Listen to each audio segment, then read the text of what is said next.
Let me tell you a story that will remind you that sometimes the greatest gifts come wrapped in the most unexpected packages. In the heart of Los Angeles, there lived a man named Victor Sterling. Now, Victor wasn't just wealthy. He was the kind of wealthy that makes other rich people feel poor. He owned hotels, technology companies, and half the commercial buildings downtown. People called him the King of L.A. because everything he touched turned to gold. But here's the thing about Victor that nobody knew. Behind the iron gates of his Beverly Hills mansion, behind the marble columns and crystal chandeliers, Victor was the poorest man in the world. Because the one thing he wanted most he couldn't buy. He wanted to hear his daughter laugh again. Her name was Lily. She was 9 years old, with long brown hair and eyes that used to sparkle like stars. I say used to because those eyes hadn't sparkled in 8 months. Not since the accident. Not since a rainy night when a truck ran a red light and changed everything forever. The crash took two things from Victor. It took his wife, Rebecca, the love of his life. And it took something from Lily, too, her ability to walk. The doctor said her spine was damaged. They used big medical words that all meant the same thing. His little girl might never walk again. But it wasn't just her legs that stopped working. It was like something inside Lily had broken too. The girl who used to run to the garden chasing butterflies, who used to sing at the top of her lungs, who used to fill the house with laughter. That girl was gone. In her place sat a quiet child in a wheelchair, staring out the window at a world she no longer wanted to be part of. Victor tried everything. He flew Lily to Switzerland for experimental surgery. The doctors were hopeful, but nothing changed.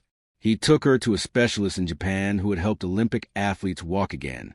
Still nothing. He brought in therapists from Johns Hopkins, bought every piece of medical equipment money could buy, and turned one wing of his mansion into a private rehabilitation center. But Lily just sat there, silent, sad, slipping further and further away. The mansion became a tomb. The servants walked on tiptoes. Nobody laughed. Nobody sang. The only sounds were footsteps echoing off marble floors and the quiet hum of Lily's wheelchair when her nurse rolled her from room to room. Victor would stand outside Lily's bedroom door sometimes, just listening, hoping to hear something, anything, but there was only silence. He was losing his daughter, and all his money, all his power, all his connections couldn't stop it. Every morning, Victor would go to work and pretend everything was fine.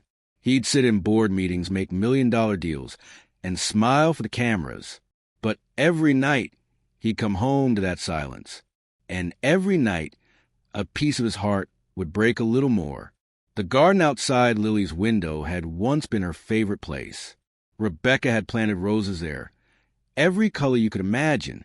Lily used to dance between them, making up songs about fairy princesses and magic kingdoms. Now the roses still bloomed, but Lily never looked at them. She just stared past them into nothing. Victor hired the best child psychologist in California. They talked to Lily about grief and trauma and processing emotions, but she barely spoke. One doctor said, "Your daughter is locked inside herself, Mr. Sterling, until she finds a reason to come out. There's nothing we can do. A reason to come out." Victor thought about those words every day. He'd given her everything. A beautiful home, the finest clothes, the best education, anything she could possibly want. But none of it mattered because the one person she wanted, her mother, was gone forever.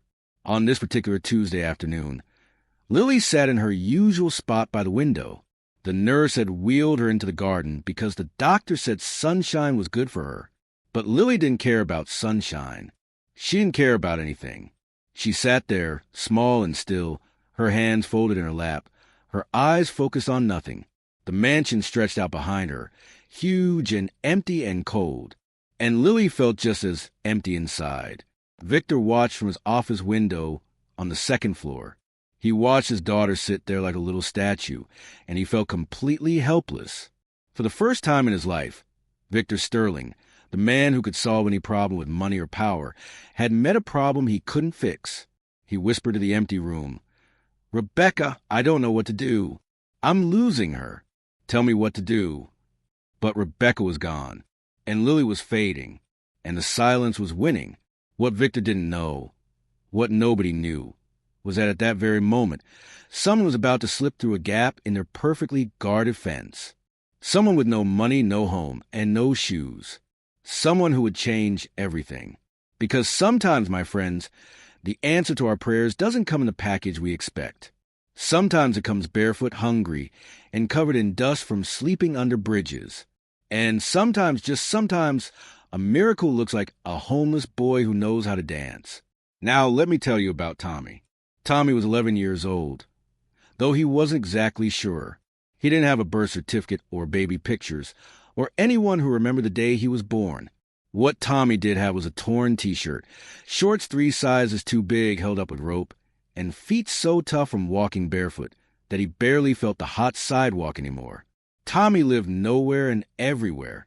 Some nights he'd curl up under freeway overpass with other homeless kids, using cardboard as a blanket. Other nights he'd find an abandoned building or corner behind the grocery store. He'd learn which dumpsters had the best food and which street corners were safe to sleep on. He had no parents. Well, he must have had them once, but he didn't remember them. An old woman at the bus station told him his mother had left him there when he was 4. Just set him down on a bench and never came back. He'd been on his own ever since. You'd think a kid like Tommy would be angry, bitter, mean. But here's the beautiful thing. Tommy had discovered a secret. When everything in your life is hard, when you're hungry and scared and alone, you have 2 choices. You can let the sadness win, or you can find something, anything, that brings you joy. For Tommy, that something was dancing. He wasn't trained. Nobody had ever taught him ballet or hip-hop or anything fancy. He just moved. When his stomach hurt from hunger, he'd dance. When other kids made fun of his clothes, he'd dance. When the cold nights made sleep impossible, he'd dance to keep warm. And people noticed. Sometimes at traffic lights, Tommy would perform for the stopped cars. He'd spin and jump, make funny faces, and drivers would laugh and toss him quarters. Some days he'd make $3. Some days nothing. But either way, Tommy danced. Because dancing made him feel free. For those few minutes, he wasn't homeless Tommy. He wasn't poor or forgotten or unwanted. He was just a kid moving to music that only he could hear, and that was enough. On this particular Tuesday, Tommy was walking through Beverly Hills. He wasn't supposed to be there. The security guards usually chase homeless people away from the fancy neighborhoods. But Tommy liked looking at the big houses. He'd imagine what it would be like to live in one, to have a bed, to eat 3 meals a day, to belong somewhere. He was walking past the biggest mansion he'd ever seen when he noticed something. The fence had a small gap near the hedge where the metal had bent, just big enough for a skinny kid to slip through. Tommy peeked through the gap, and that's when he saw her, a little girl in a wheelchair, sitting alone in a garden full of roses. She looked about his age, maybe younger. She wore a pretty white dress and had long brown hair. But what struck Tommy wasn't what she had. It was a look on her face. She looked sad, not the kind of sad you feel when you drop your ice cream. The deep kind. The kind Tommy recognized because he'd seen it in mirrors and puddles and store windows when he caught his own reflection. She looked the way Tommy felt on the worst nights. Alone, lost, like the world had forgotten her. Tommy stood there watching her, and something happened inside his chest, a feeling he couldn't quite name. He wanted to help her. This girl who probably had everything he'd ever dreamed of, she needed something. And somehow, Tommy knew what it was. She needed to smile. Without really thinking about it, Tommy squeezed through the gap in the fence. His heart pounded. If the guards caught him, they'd call the police. He'd be in big trouble. But he kept going anyway, walking quietly across the perfect green grass. The girl didn't notice him at first. She was staring at the ground, lost in her own world of sadness. So Tommy did the only thing he knew how to do. He started to dance. Not a normal dance. He made it silly on purpose. He pretended his legs were made of rubber, flailing them around like a cartoon character. He crossed his eyes and stuck out his tongue. He spun in circles and pretended to trip, catching himself at the last second with an exaggerated gasp. The girl looked up, her eyes widened in surprise. Tommy kept going. He did his robot walk, moving in jerky mechanical steps. He pretended to be swimming through the air. He hopped on one foot in a circle, then switched to the other foot, his arms spinning like windmills. And then, like the sun breaking through clouds, it happened. The girl smiled. It was just a small smile at first. But then her shoulders started shaking, and then a giggle escaped her lips. And then she was laughing, really laughing. The kind of laugh that comes from deep in your belly and makes your whole body shake. Tommy's heart soared. He danced harder, adding even sillier moves. He pretended to pull an invisible rope, hand over hand, like he was climbing to the sky. He acted out a fight with an imaginary opponent, ducking and weaving and delivering dramatic slow-motion punches. The girl clapped her hands. She was actually clapping, her face bright with joy. Tommy bowed like a performer on a stage, and she clapped harder. For those few minutes, neither of them was sad. Tommy forgot he was homeless. The girl forgot she was hurt. They were just two kids in a garden, one dancing and one laughing, and nothing else mattered. Tommy didn't know her name. She didn't know his. But in that moment, they understood each other perfectly. Then Tommy heard voices, adult voices, angry ones. He looked toward the mansion and saw a man on the balcony, staring down at them, a big man in an expensive suit with a face full of shock and anger. Tommy knew that look. It meant run. So he did. He scrambled back across the grass, squeezed the gap in the fence, and disappeared into the street, his heart pounding, but his spirit flying. Because he'd done it. He'd made her smile. Victor Sterling stood frozen on his balcony, torn between two powerful emotions battling inside him. Anger, because some street kid had violated his property, slipped past the security, and entered his private garden without permission. His first instinct was to call the guards, to make sure this never happened again, to protect his home and his daughter from strangers. But the other emotion was stronger, and it confused him completely. Wonder, because his daughter was laughing. Victor hadn't heard that sound in 8 months. 8 long, painful months of silence and sadness. And now, this dirty barefoot boy had accomplished in 5 minutes what teams of doctors and therapists couldn't do in all that time. Victor watched as the boy ran away, disappearing through the fence. Then he looked at Lily. Her cheeks were flush pink. Her eyes were bright and alive. Her hands were still moving, still clapping, even though the boy was gone. "Daddy," she called out, her voice excited. "Did you see him? Did you see the boy dancing?" Victor's throat tightened. She called him Daddy. She'd initiated conversation. She was engaged with the world again, even if just for a moment. "I saw him." "Sweetheart," Victor managed to say. "He was so funny," Lily said, and then she giggled again, just remembering it. He danced like a robot, and then like he was swimming in air, and then he fought invisible ninjas. Victor walked down to the garden, his mind racing. His instinct told him to increase security, to make sure no homeless kids could get through his fence again. But his heart told him something different. That night, Victor couldn't sleep.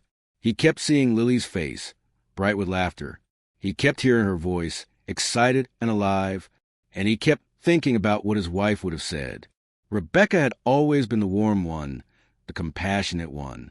Victor had built the empire, but Rebecca had built their home. She believed in kindness over caution, in taking risks for the right reasons, in seeing people's hearts instead of their circumstances.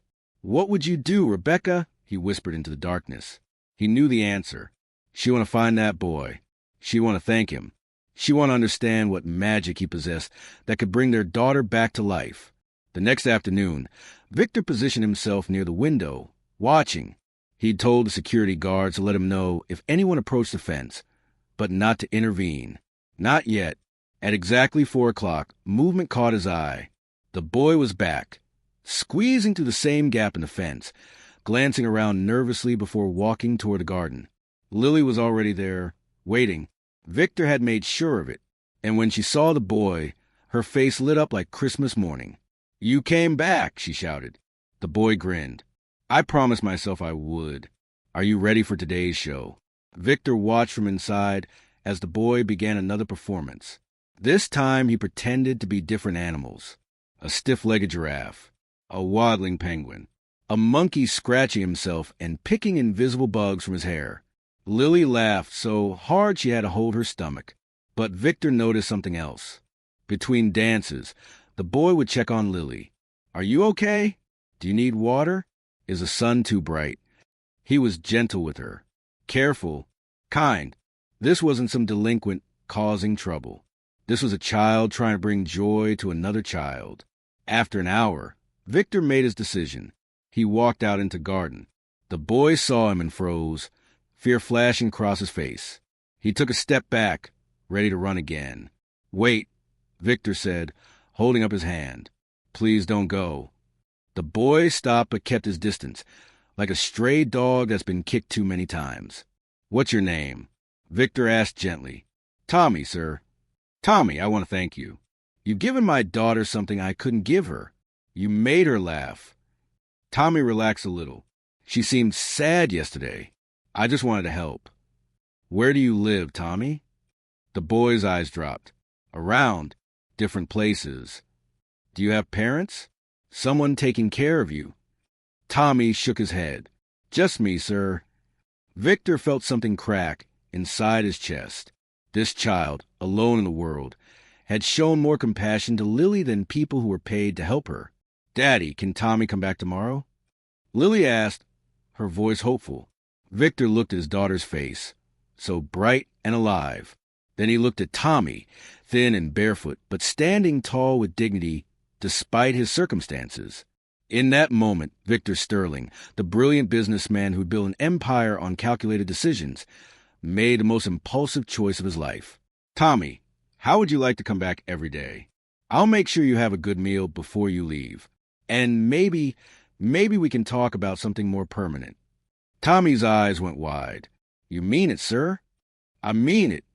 Over the next 2 weeks, Tommy came every afternoon. He'd slip through the fence at 4 o'clock, dance for Lily until 6, then eat dinner in the kitchen before leaving. The cook, Mrs. Rodriguez, started making his favorite foods. The guards learned his name. The mansion, so silent for so long, began to fill with laughter again. And Victor watched it all, wrestling with a decision that grew bigger every day. His business partners would think he was crazy. His friends would question his judgment. Society people would gossip and judge. But every time he saw Lily's face light up, every time he heard her laugh, every time he noticed her growing stronger, reaching further, trying harder, Victor knew what he had to do. The question wasn't whether to invite Tommy into their lives. The question was whether Victor had the courage to do what his heart already knew was right. 3 weeks after Tommy first danced in the garden, something extraordinary happened. Quick pause for just a second. If you're still watching, it means this story is resonating with you. Do me a favor. Hit that subscribe button right now so you don't miss what happens next, because Tommy is about to do something that will absolutely shock you. Okay, let's continue. It started as an ordinary afternoon. The California sun was warm, but not too hot. Birds sang in the rose bushes. Tommy was mid-performance, doing his famous invisible box routine where he pretended to be trapped inside a box, pressing against invisible walls and making dramatic faces. Lily was laughing, as she always did. But then, suddenly, she held up her hand. "Wait, Tommy." Stop for a second. Tommy froze mid-motion. Victor, who'd started watching from the garden instead of from inside, looked up from his book. "I want to try something," Lily said, her voice quiet but determined.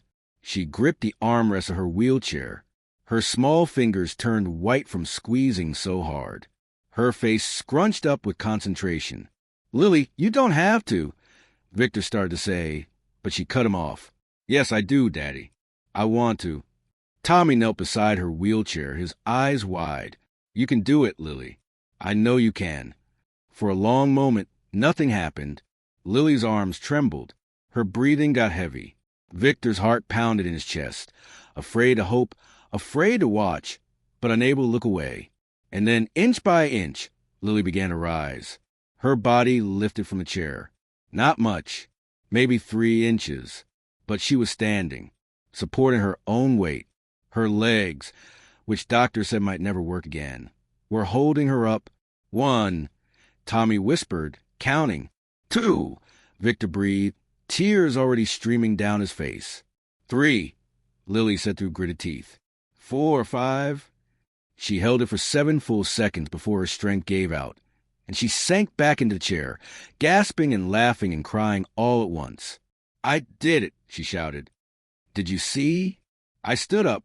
I really stood up. Tommy jumped his feet and spun in circles, whooping with joy. You're amazing. You're incredible. You're the strongest person I know.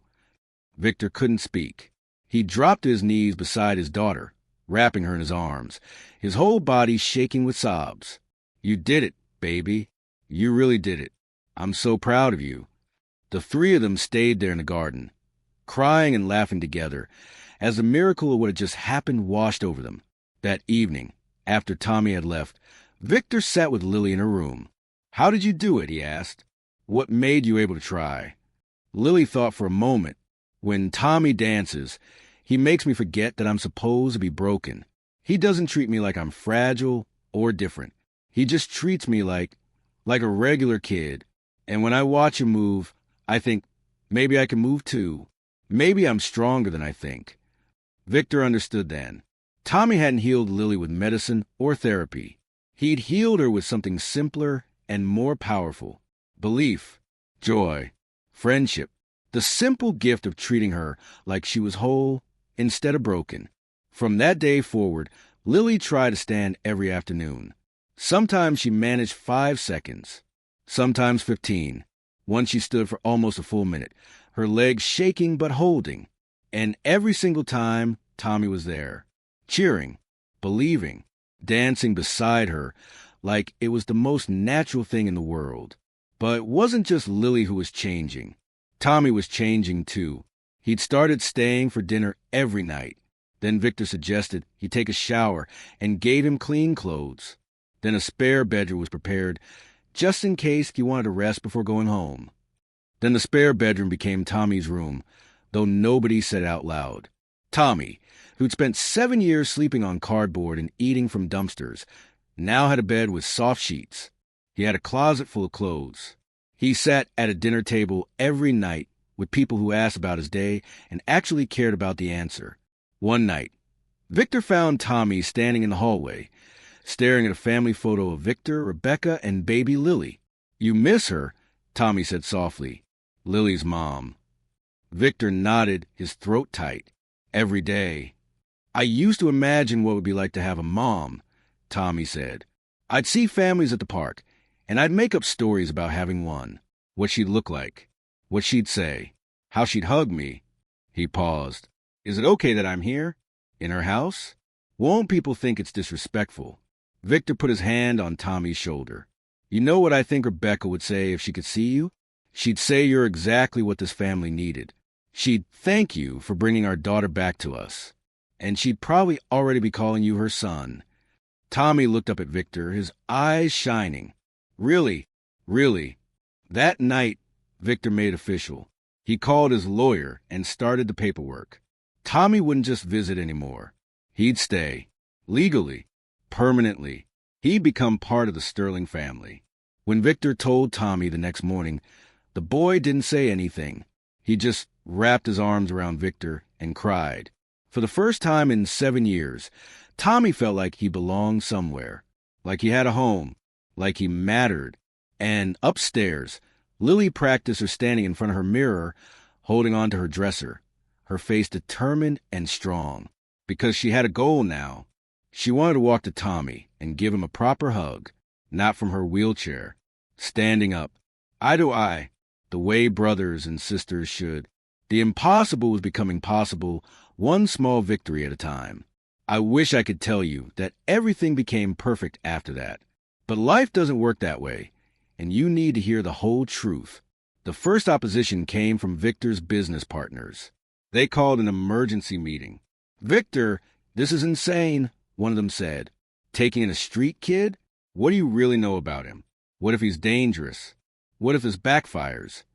Victor listened calmly, then responded, What I know is this. That boy has given my daughter a reason to live again. He's shown more compassion in a month than most people show in a lifetime. And if you can't understand that, then maybe we don't see the world the same way anymore. One by one, the partners fell silent. Then came the society gossip. At charity events, people whisper behind their champagne glasses. Did you hear?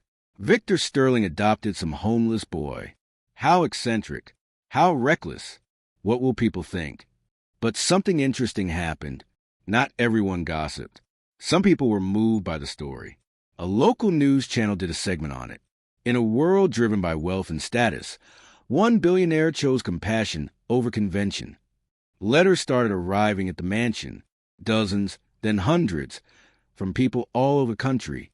Parents of disabled children thanking Victor for showing that healing comes in unexpected forms.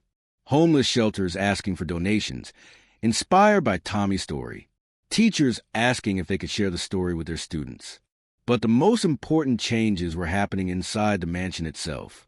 Lily's physical therapy took on new meaning. Her therapist, Dr. Patterson, was amazed.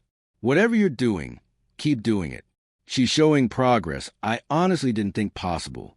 Her muscle strength is improving. Her neural pathways are responding. This is remarkable. Every afternoon, Tommy and Lily worked together. He'd hold her hands while she practiced standing. He'd walk slowly beside her wheelchair, encouraging her to move her legs. He'd make up silly songs about strong legs and brave hearts, and she'd laugh while she worked harder than she ever had before. 6 months after Tommy first danced in the garden, Lily took her first real step. She was holding onto the garden wall, Tommy standing a few feet away with his arms outstretched. Victor watched from nearby, his phone recording but his hands shaking. "You can do it, Lily," Tommy said. "One step. Just one. I'm right here." Lily's face was fierce with concentration. She lifted her right foot, swung it forward, and planted it on the ground. Then she shifted her weight. For a heartbeat, she wobbled. Then she steadied. She'd taken a step. A real, actual step. "Again!" Tommy shouted. "Come on, one more." Lily gritted her teeth and lifted her left foot. Another step. Then another. 3 steps total, before her strength gave out and Tommy caught her, both of them collapsing in a laughing, crying heap on the grass. Victor couldn't hold the phone steady anymore. He was crying too hard. His daughter was walking. After doctors said it might never happen. After months of despair. She was walking. That night, Victor caught a family meeting in the living room. Lily sat in her wheelchair, tired but glowing. Tommy sat on the couch, nervous because family meetings weren't something he was used to. "I have an announcement," Victor said. "Tommy, you've been living here for 6 months now, but I've never properly asked you what you want. So I'm asking now, would you like to be adopted officially? To be Lily's brother legally? To be my son?" Tommy's mouth opened, but no words came out. Lily wheeled closer and grabbed his hand. "Please say yes," she whispered. "I need my brother." Tommy looked at them both. This man who'd shown him what a father could be. This girl who'd become his best friend, and the sister he'd always dreamed of having. This house that had become the first real home he'd ever known. "Yes," he said, his voice breaking. "Yes, I want that more than anything." Victor smiled, pulling out papers he'd already prepared. "Then let's make it official. Welcome to the family, son." The adoption was finalized 2 months later. Tommy Sterling. It took some getting used to, having a last name, but Tommy wore it with pride. He started school. It was hard at first. He was behind in reading and math. But Lily helped with homework every night, the two of them sitting at the kitchen table, heads bent over books together. He made friends. Real friends. Kids who didn't care that he used to be homeless. They just knew him as Tommy, the kid with the crazy dance moves who could always make people laugh. And Lily continued to improve. By her 10th birthday, she could walk across the garden with just a cane for balance. By her 11th, she didn't need the cane anymore. She'd never be able to run marathons, but she could walk, dance slowly, and live a full life. On the first anniversary of the day Tommy came into their lives, Victor threw a small party in the garden. Just the 3 of them, Mrs. Rodriguez and Dr. Patterson. As they sat watching the sunset, Victor raised his glass. "A year ago, I thought I'd lost everything. I'd lost my wife. I was losing my daughter. I had all the money in the world, but I felt like the poorest man alive. He looked at Tommy. Then a barefoot boy danced in my garden and taught me what real wealth looks like. It's not in bank accounts or business deals. It's in laughter, in courage, in the family we choose and the love we share. Tommy smiled, his arm around Lily's shoulders. I used to think I had nothing. Turns out, I just hadn't found my family yet.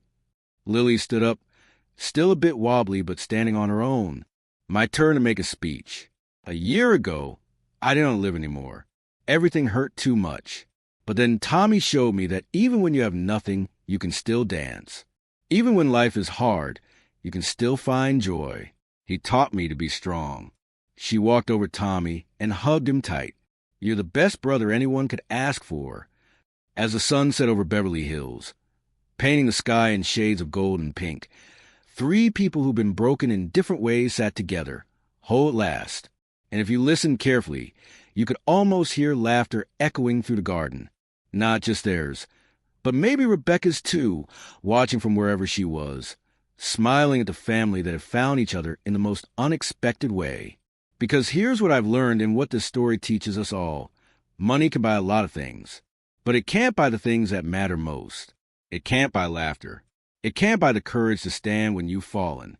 It can't buy the friendship of a boy who has nothing but gives everything. Sometimes the richest people are the ones with the biggest hearts. And sometimes miracles come barefoot, covered in dust, with nothing to offer but a dance and a smile. Tommy Sterling never forgot where he came from. Years later, when he was grown, he'd use his education and his resources to help other homeless children.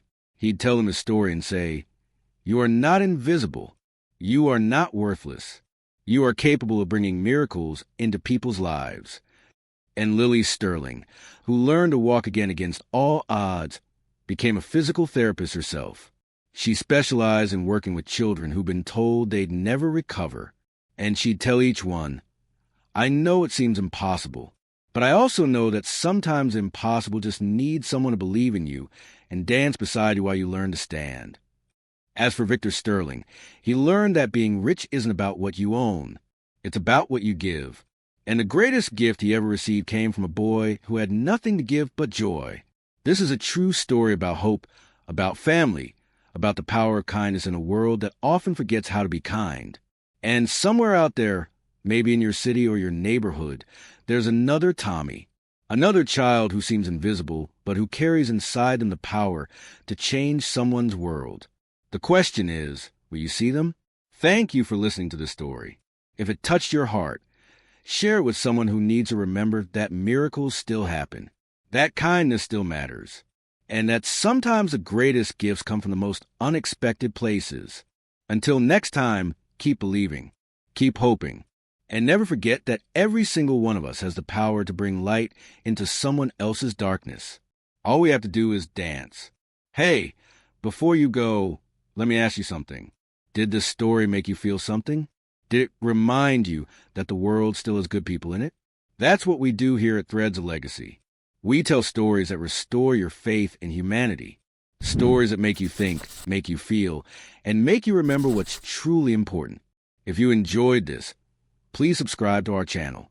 It helps us reach more people who need these stories. Hit the like button if this touched your heart. And leave a comment below. Tell us which part made you cry or smile or both. Because every story we tell becomes part of our shared legacy, and we'd love for you to be part of it.